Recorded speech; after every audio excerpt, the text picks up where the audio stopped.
الحمد للہ رب العالمین والصلاة والسلام علی رسولہ الکریم اما بعد فاعوذ باللہ من الشیطان الرجیم بسم اللہ الرحمن الرحیم قل من حرم زینۃ اللہ التی اخرج لعبادہ والطیبات من الرزق قل ہی للذین آمنوا فی الحیاۃ الدنیا خالصۃ یوم القیامہ کذالک نفصل الآیات لقوم یعلمون صدق اللہ العظیم فجاء محمد سراج منیرا فصلوا علیہ کثیرا کثیرا۔ سورۃ اعراف آیت نمبر 32۔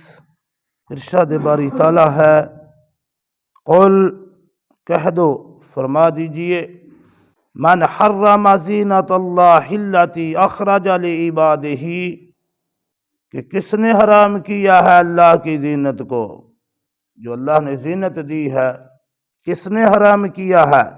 جو اس نے اپنے بندوں کے واسطے پیدا کیا ہے۔ والطیبات من الرزق، اور جو طیب رزق جو ہے اس میں سے کس نے حرام قرار دیا ہے؟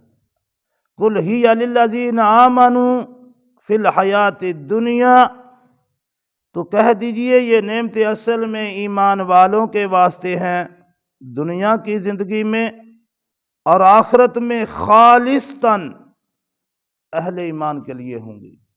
کذالک نفصل الآیات لقوم یعلمون، اللہ تبارک و تعالی اسی طرح اپنی آیات کو کھول کر بیان کرتے ہیں ان کے لیے جو سمجھنے والے ہیں۔ یہ اس کا ترجمہ ہے، تفصیل اس کی پیچھے چلی آ رہی ہے۔ دیکھیں، بات ایک لباس کی تھی، بس اللہ فرما دیتے پہنو، بس بات ختم ہو جاتی، لیکن اللہ تبارک و تعالیٰ نے کتنی تفصیل کے ساتھ اسے بیان کیا ہے۔ اللہ کو پتا تھا کہ اب لوگ لباس کو اختیار کریں گے، لیکن وقت پھر آنے والا ہے کہ لوگ بے لباس ہوں گے،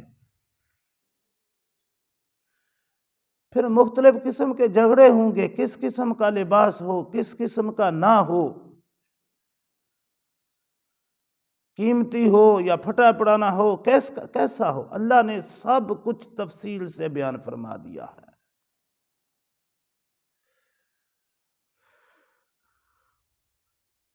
وہ سمجھتے تھے کہ طواف کرتے وقت خانہ خدا میں بے لباسی عبادت ہے، اور اس کے بارے میں بھی میں نے جیسے پہلے بتا دیا کہ دوہرا قانون تھا، اہل قریش جو تھے وہ کپڑے پہن کر طواف کر سکتے تھے، باقی سارے لوگ ننگا۔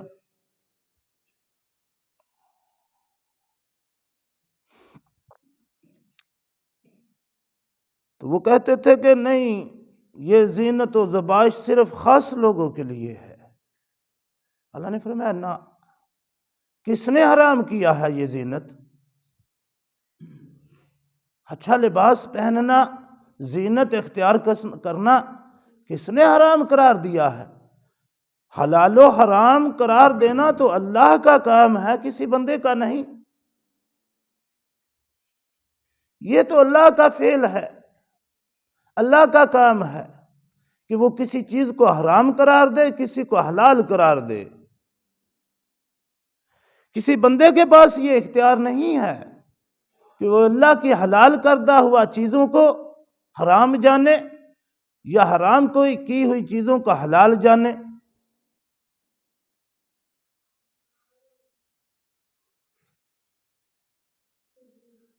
تو اللہ نے پوچھا ہے کہ قل، فرما دیجئے، ان سے کہہ دیجئے، مطلب یہ کہ ان سے پوچھئے، من حرم زینۃ اللہ التی اخرج لعبادہ، کہ اللہ نے جو اپنے بندوں کے لیے لباس وغیرہ جو اتارا ہے، جو نکالا ہے،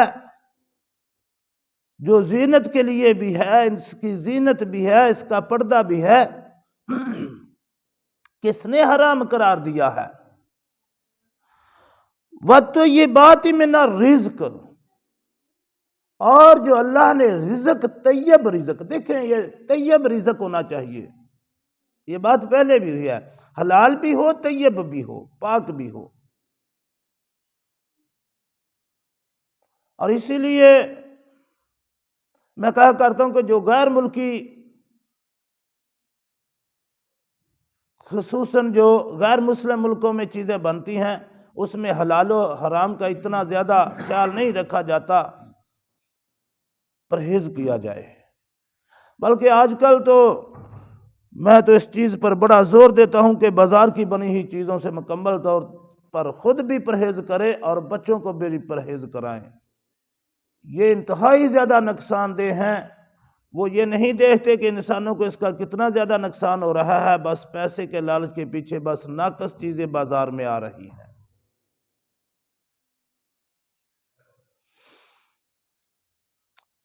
تو زینت جو ہے، یہ کہ میں نے کل بھی یہ عرض کیا تھا کہ جو اللہ تبارک تعالیٰ نے یہاں زینت کا کہا ہے نا، اپنی حیثیت کے مطابق زینت اختیار کریں۔ اگر اللہ نے آپ کو مال و زر دیا ہے تو اس کا اظہار بھی ہے، جو شکر ہے۔ ہاں، دو چیزیں میں نے عرض کی تھی کہ ریاکاری نہ ہو، کہ لوگ کہیں بڑا ہے، بڑا اچھا لباس پہنا ہوا ہے، ریاکاری نہ ہو، دکھلاوا نہ ہو، اور پھر تکبر نہ ہو۔ یہ دو چیزیں نہیں ہیں، آپ جتنا مرضی قیمتی لباس پہن لیں، آپ کو اجازت ہے اپنی حیثیت کے مطابق۔ اور یہ ناشکری ہے کہ اللہ نے سب کچھ دیا پھر بھی بندہ پھٹے پرانے کپڑے پہنے، یہ ناشکری ہے۔ اسی طرح کھانے پینے میں اپنی حیثیت کے مطابق اعتدال جو ہے یہ رکھیں۔ حضور نبی اکرم صلی اللہ علیہ وآلہ وسلم نے قیمتی سے قیمتی لباس بھی پہنا ہے اور ہلکا سے ہلکا بھی پہنا ہے، کیونکہ شریعت مکمل ہونی تھی، سب کے لیے جواز پیدا ہونا تھا۔ حضور نبی اکرم صلی اللہ علیہ وآلہ وسلم نے ایک دن ایسا لباس جو تھا وہ زیب تن کیا ہوا تھا کہ بدن مبارک پر ایسی چادر تھی جس کی قیمت 1000 درہم تھی، اس وقت کا 1000۔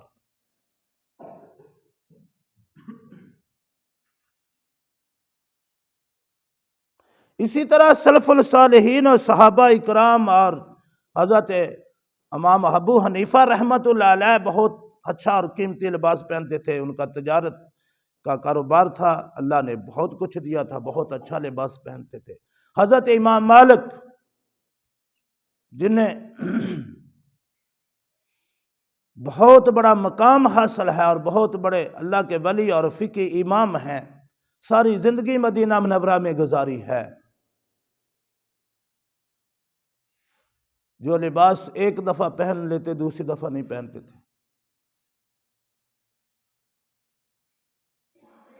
اسے جب اتارتے کسی غریب طالب علم کو دے دیتے، کسی غریب کو دے دیتے، کسی یتیم کو دے دیتے۔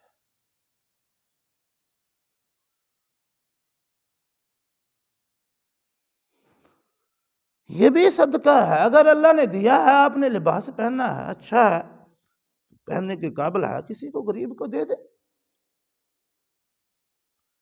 گھر میں پڑا پڑا ہی وہ پھٹ جائے گا، وہ ایکسپائری ہو جائے گا، گھر میں پڑا پڑا کسی کو دے دے۔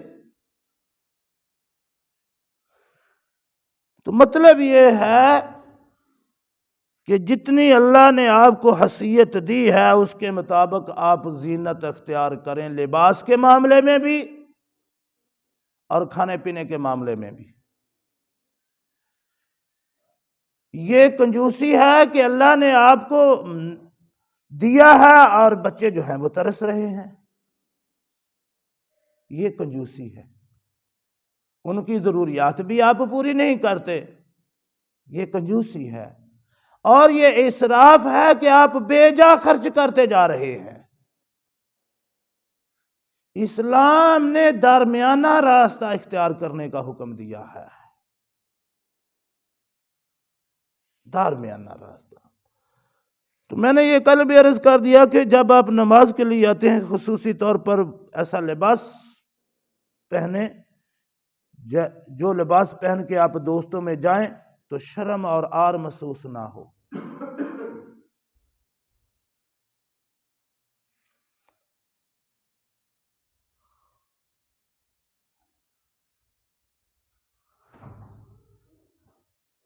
قُلْ هِيَ لِلَّذِينَ آمَنُوا فِي الْحَيَاةِ الدُّنْيَا،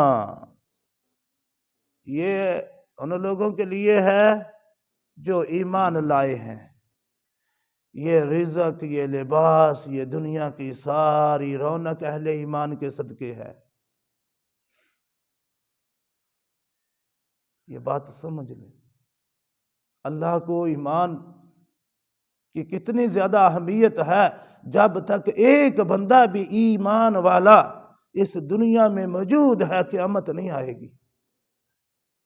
اس ایک ایمان والے کے صدقے، اس کی وجہ سے یہ کائنات ساری برقرار رہے گی۔ یہ ہے اللہ کے ہاں ایمان کی اہمیت و قدر۔ ہم کو تو یہ دولت مفت میں مل گئی ہے نا۔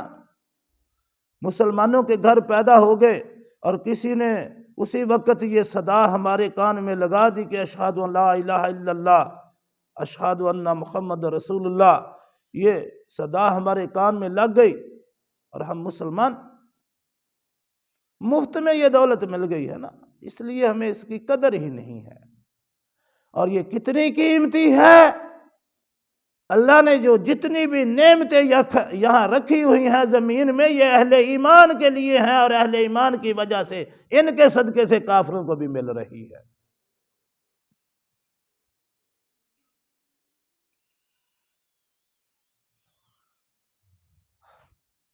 اور اللہ نے فرمایا خالصۃ یوم القیامہ، قیامت کے دن یہ خالصتاً مومنوں کے لیے ساری نعمتیں ہوں گی،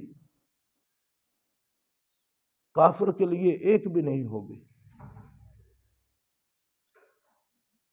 کیونکہ وہاں جب ایک امتحان سے گزر گیا بندہ، رزلٹ سامنے آ گیا، نتیجہ نکل گیا، تو پھر صرف اہل ایمان کے لیے ہی ساری نعمتیں ہیں۔ اور کتنی زیادہ نعمتیں ہیں، بے شمار نعمتیں ہیں جن کو گنا نہیں جا سکتا۔ دنیا میں ہی بے شمار نعمتیں ہیں، ان کو نہیں بندہ گننا چاہے تو نہیں گن سکتا۔ آخرت کی نعمتیں تو اس سے کئی گنا زیادہ ہوں گی، اور آخرت میں یہ ساری صرف مومنین کے لیے، خالصتاً مومنوں کے لیے ہوں گی۔ اچھا، یہاں ایک بات اور سمجھ لیں کہ اگر اللہ تبارک تعالیٰ کسی غیر مسلم کو بھی کوئی مال و زر زیادہ دے دیتا ہے تو یہ اس کے مقبول بندہ ہونے کی دلیل نہیں ہوتی۔ یہ دنیا ایک آزمائش گاہ ہے، امتحان گاہ ہے۔ بعض اوقات بندے کو اللہ رب العالمین تھوڑا دے کے آزماتے ہیں، اس میں بھی اس کی آزمائش ہے کہ میرا شکر گزار بندہ بن کے رہتا ہے یا مجھ سے گلے شکوے شروع کر دیتا ہے۔ بعض اوقات بندے کو اللہ تبارک تعالیٰ زیادہ دیتے ہیں، اور اس میں بھی آزمائش ہے کہ کیا یہ میرا بندہ اب میرا بندہ بن کے رہتا ہے یا دولت کے پیچھے ہی لگ جاتا ہے۔ نبی اکرم صلی اللہ علیہ وآلہ وسلم پر یہ دونوں حالتیں ہوئی ہیں۔ کئی دن آپ کے گھر میں چولہا نہیں جلتا رہا، اکثر آپ کے گھر میں ایک وقت کی ہی روٹی بڑی مشکل سے ہوتی، اور پھر ایسا وقت بھی آیا کہ آپ صلی اللہ علیہ وآلہ وسلم نے جب حج کیا تو 100 اونٹ ذبح کیے۔ اندازہ لگا لیں آج 100 اونٹ کی قیمت کتنی ہے۔ اللہ نے اتنا دیا کہ 100 اونٹ تو آپ نے صرف ذبح کیے تھے، قربانی کیے تھے، اتنا دیا آپ صلی اللہ علیہ وسلم کو اللہ نے۔ پھر صحابہ اکرام حضرت ابو ہریرہ فرماتے ہیں کہ بخ بخ ابو ہریرہ، جب وہ ایک دن اپنی بیٹھک میں داخل ہوئے تو وہاں جو ایرانی قالین بچھا ہوا تھا اس میں ٹخنوں تک پاؤں دھنس گئے، اتنا وہ قیمتی تھا۔ جتنا زیادہ موٹا ہوتا ہے اور نرم ہوتا ہے وہ گدے کی طرح، وہ فوم کی طرح پاؤں اس میں دھنس گئے، اتنا زیادہ قیمتی ہوتا ہے۔ تو کہنے لگے باخ باخ ابو ہریرہ تو وہی ہے نا جو بھوک کی وجہ سے، پیاس کی وجہ سے گلی میں جاتے ہوئے گر جاتا تھا۔ اللہ اکبر۔ ایک وقت وہ بھی تھا کہ جب بھوک سے نڈال ابو ہریرہ تم گر جاتے تھے، اور آج یہ وقت بھی آ گیا ہے کہ میرے گھر میں جو قلین ہے وہ اتنا زیادہ قیمتی ہے۔ ان سب چیزوں کا نچوڑ کیا ہے؟ اللہ تھوڑا دے پھر بھی اللہ کے بندے بن کے رہنا ہے، اس کے شکر گزار بندے بن کے رہنا ہے۔ اگر اللہ زیادہ دے تو پھر بھی اس کا شکریہ ادا کرنا ہے، پھر بھی شکر گزار بندے بن کے رہنا ہے، ہر حالت میں اللہ کے بندے بن کے رہنا ہے۔ تو فرمایا کذالک نفصل الآیات، اسی طرح اللہ تبارک تعالیٰ اپنی آیات کو وضاحت کے ساتھ کھول کر بیان کرتے ہیں، لقوم یعلمون، اس قوم کے لیے جو جاننے والے ہیں، جو سمجھنے والے ہیں، جو علم رکھنے والے ہیں، تاکہ وہ اللہ کی طرف پلٹیں، اللہ کے نیک بندے بنیں، اللہ کے ساتھ لو لگائیں،